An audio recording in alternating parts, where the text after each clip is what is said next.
Hi everyone, আপনারা সবাই কেমন আছেন? আশা করি অনেক ভালো আছেন।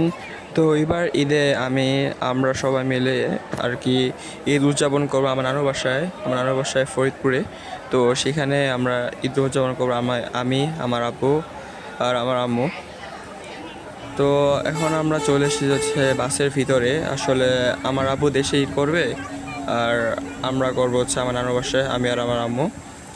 তারপর রাস্তার ওই দিকে আর কোনো ভিডিও টিডিও করা হয়নি, কারণ এখানে অনেক রকমের মানুষ ছিল, তারপরে আনইজি লাগতেছিল আর কি। তো এখন হচ্ছে ফেরির ভিতরে মানে গাড়ি উঠতেছে ওই সময়। তো এই মুহূর্তে ফেরি আমাদের উঠে ছেড়ে দিয়েছে।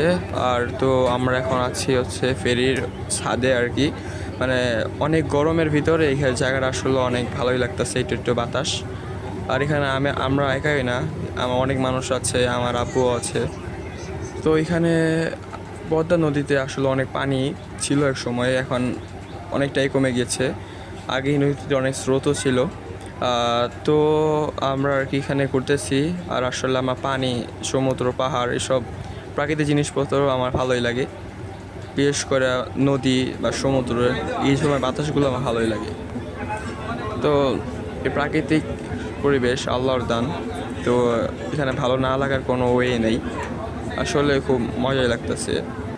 আর আমরা ফেরি টেরি পার হয়ে গিয়েছি, এখন এখন হাঁটতেছি মানে বাসে আর কি। তো ওইদিকে সবুজ গাছপালা ভালোই লাগতেছে। আর এখন হচ্ছে বাস থেকে মাত্র নামলাম, এই দ্বারা একটু মুখটুক ধুলাম, অনেক পরিমাণে গরম লাগতেছে। তারপরে অটোতে উঠে তো আমরা যাচ্ছি আমার নানুর বাসার উদ্দেশ্যে। আসলে প্রাকৃতিক পরিবেশগুলো আসলে অনেক পরিমাণ সুন্দর, আল্লাহ অনেক সুন্দর করে সৃষ্টি করেছেন এগুলো। আর গ্রামের পরিবেশ এমনিতে অনেক মানে সুন্দর, ঠান্ডা পরিবেশ। আমাদের শহরে যেরকম কারেন্ট না থাকলে অনেক পরিমাণ গরম লাগে, তো এখানে তেমন একটা না, কারণ এখানে আছে অনেক গাছপালা লাগানো। তো সেখানে একটা প্রকৃতিকভাবে বাতাস থাকেই। তো সেইভাবেই আমাদের বাড়িতেও কারেন্ট যায় প্রচুর পরিমাণে। গ্রামে আপনারা জানেন আসলে গ্রামে অনেক পরিমাণে কারেন্ট যায়, তো সেদিক দিয়ে ভালোই। আর এদিকে হচ্ছে রেল লাইন। আসলে জানি না রেল লাইনের স্টেশন কোন কোন জায়গায়, কিন্তু একসময় ছোটোবেলায় এই রেল লাইনে অনেক ঘুরছি। মানে এখানে না আর কি, নারায়ণগঞ্জে। আমি যেহেতু নারায়ণগঞ্জে জন্ম আমার, তো সেখানে রেল স্টেশনে আমি আমার নানা অনেক হাঁটাচলা করছি ছোটোবেলায়। ওই স্মৃতিগুলো আর কি এক মুহূর্তের জন্য মনে পড়ে গেল। আর রেল লাইনে পাতে হাঁটা অনেক মজার বিষয়। যারা যারা হাঁটছেন তারা হয়তো জানেন, আর যারা যারা হাঁটেন নেই তারা একটু হেঁটে উপভোগ করে নিন। তো সামনে দেখি কি হয় আরও। আর এখন হচ্ছে আমি অটোতেই আছি, এখনও বাসার দিকে যাচ্ছি। আর এখানে একটা ব্রিজ নাকি কালভার্ট, আমি ঠিক চিনি না আর কি ওটাই। আর ওইদিকে হচ্ছে আমার আম্মুর নানির বাড়ি, আমার নানির বাড়ি যাচ্ছি। আর ওইদিকে হচ্ছে আমার আম্মুর নানির বাড়ি। তো ভালোই লাগতেছে অনেকদিন পরে। কি বলবো আর, নানুর বাসায় যাচ্ছি প্রায় 5 থেকে 6 বছর পরে। তো মূলত থাকাই হয় হচ্ছে ঢাকার দিকে, ঢাকায় থাকি। বলতে পারে মোটামুটি আগে ঢাকাইয়া, মানে জন্ম নারায়ণগঞ্জে হলেও মূলত থাকি ঢাকার ওই দিকে, সাভারে। তো নানুর বাসায় যাচ্ছি অনেকদিন পর, অনেক ভালোই লাগতেছে। সেই ছোটোবেলা গিয়েছিলাম। আর আমার দাদি বাড়িতেও আমি জীবনে গেছি, তাও 3 থেকে 4 বার, এর থেকে একটু বেশি না।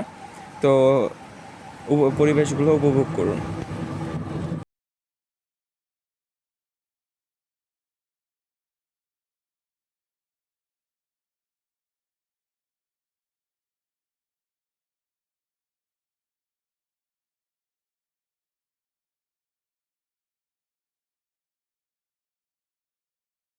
তো এখানে আমাদের মানে আপনাদেরকে একটা জিনিস দেখাই, সেখানে হাঁসরা গোসল করতেছে এই পুকুরে।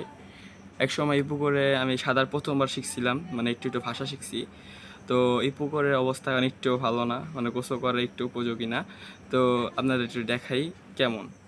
তো এটাই হচ্ছে সেই পুকুরটা যেখানে একটু একটু হাঁটা চলা শিখছি, মানে একটু সাদা সাদা শিখছি। এই পুকুরটা একদম একটু ভালো না, এই দেখেন মানে গাছপালা জঙ্গল জঙ্গল হয়ে কি হয়েছে। আর এখানে হাঁসেরা হচ্ছে গোসল করতেছে, সাঁতার টাতার কাটতেছে। তো এই তো এই অবস্থায়। আর আজকে হচ্ছে সারাদিন অনেক জার্নি হয়েছে, মোটামুটি 5 থেকে 6 ঘন্টা জার্নি করছি বাসে। তো শরীর আসলে অনেক টায়ার্ড, ক্লান্ত লাগতেছে। তো এখন ভিডিওটা ইন করে দিন। যদি ভিডিওটা ভালো লাগে থাকে তাহলে লাইক কমেন্ট শেয়ার আর সাবস্ক্রাইবটা করে দিন। পরবর্তী ভিডিও জন্য অপেক্ষা থাকুন। আসসালামু আলাইকুম ওয়া রাহমাতুল্লাহি ওয়া বারাকাতুহু।